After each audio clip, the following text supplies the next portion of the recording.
Hey everyone, welcome to my channel Life with Val. My name is Valencia and I'm basically using whatever tips that I'm learning through trying to navigate adulting and sharing it with you guys. We are on the road to 1,000 subscribers, so if you are a subscriber, thank you so much for your support thus far. And if you aren't a subscriber, please do hit the subscribe button, share my channel, and let's keep growing our family. In this video, I kind of just wanted to chat a bit about what's been happening since I was able to achieve a certain goal and now I need to plan my next life. And in some conversations I've been having with people, they said that you took upon yourself to do the CA journey, right? Which is 7 years.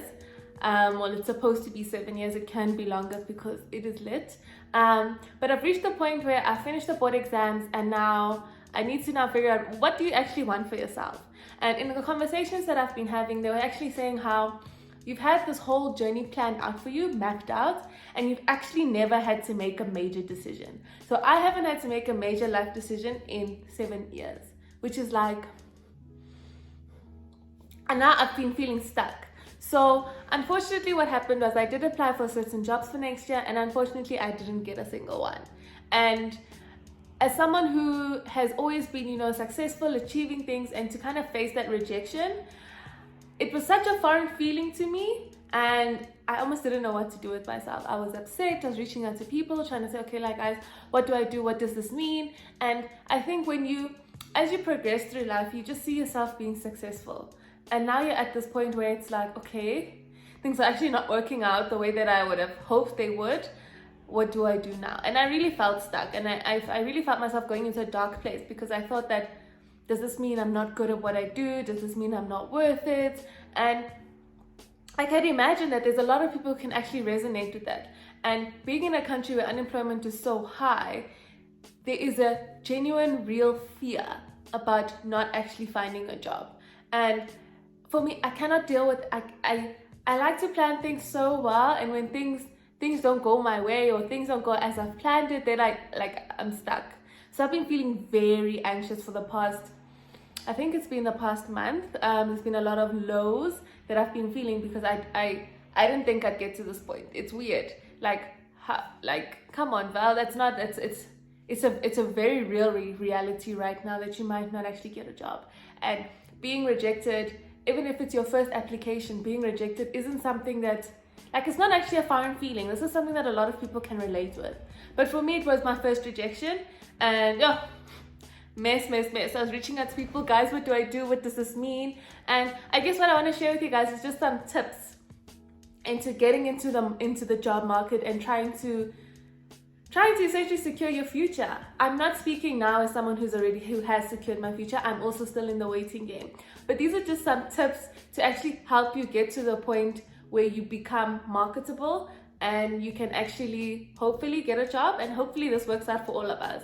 So one of the first things that you need to do is, guys, get LinkedIn and connect with as many people as possible. Connect with recruiters, connect with people from varsity, because you never know who a good connection could be, which could actually lead to you getting a job. So sometimes it could be just a random person, not a random person, but someone you knew from varsity sharing a job post, or someone who is working at a certain company advertising his job post, and you could be like, wow, that could actually be something I'm interested in, and you could apply. So LinkedIn is honestly a great place for you to start.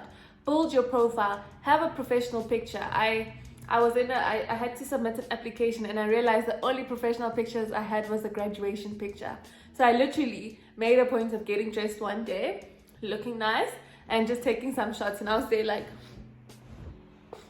anyways, the point is, get a professional picture, write a nice bio for yourself, and you can actually put on your LinkedIn that you're open to work and only show those to your recruiters. So if you do have a current job now, but you're actually looking to move, then at least only recruiters are seeing that you are open to work. So I think that is a great platform to start.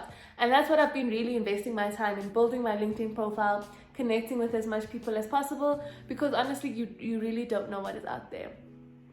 I guess another tip would then be get a CV. I use Canva.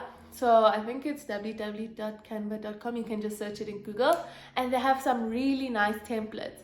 So build your CV and update your CV. And I think it's important to also keep like an updated CV regularly, so it doesn't actually take you as long as it did. The last time I had to create a CV was in varsity. So gosh, that was three, four, actually might have been 5 years ago, because that was when I was applying for this job, for my current job, which is a long time. And a lot of things have happened since then, and a lot of things can actually improve your CV. But if you forgot that you did volunteer work, which obviously makes you look better, then you know you kind of at a loss.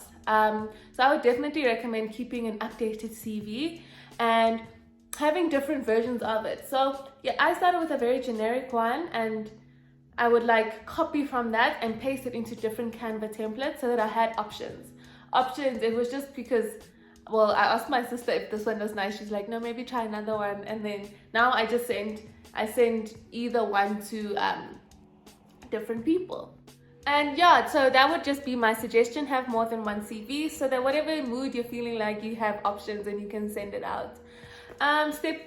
Not step 3, but point 3 is just something that I'm struggling with, and it's send your CV out, an application, to as many people as possible. And it's always, sorry guys, but send it out to many different recruiters, many applications, because unfortunately you cannot put all your eggs in one basket. And now I'm so guilty, or I've been feeling so guilty, because I applied to one place and then I'm still stuck on, okay, what if I get that one? And now if I send out all these other applications, I have to reject all these applications. But truthfully, who says you're going to get that one?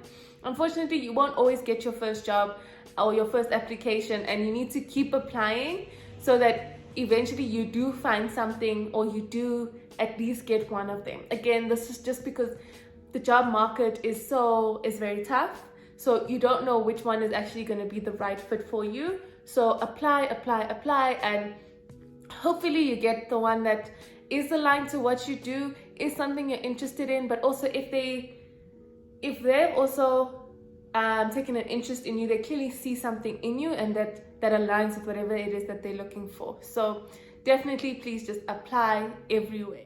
My last point is, honestly, and this is something that I suck at, but it's be patient. The waiting game is honestly, it feels defeating to not hear anything. You're gonna feel defeated the more rejections come your way, disappointment, and you still need to have hope and have faith. I sent in an application, didn't hear anything back, and I literally felt so despondent. And I mean, these are real feelings that come with trying to look for a job, and unfortunately we just need to hang in there. Hopefully something comes our way, and we just need to keep applying. You know, it's like you need to play the long game, and I'm struggling. I think it's been, I don't know how many weeks it's been, but I'm not a fan of the process that comes with applying for jobs, and I find it very stressful, and it's making me very anxious because of all the uncertainty. But I'm trying to just have faith that things are gonna work out, because things, like I've said before, you guys, we're not designed to fail. It's not gonna end here for us, and we just really need to try, and we're gonna get there. It's gonna take as long as it needs to, but we're gonna get there. And I hope this helps you guys. This is literally just what I've learned in, I guess, the past month of trying to find a job, and hopefully I'm successful. And if I get any more tips, I'm definitely gonna share this with you guys, because it's rough out there. So if you do like this video, give me a thumbs up. Please share my channel, subscribe to my channel. We are on the road to 1,000 subscribers. Thank you to everyone who is showing me support.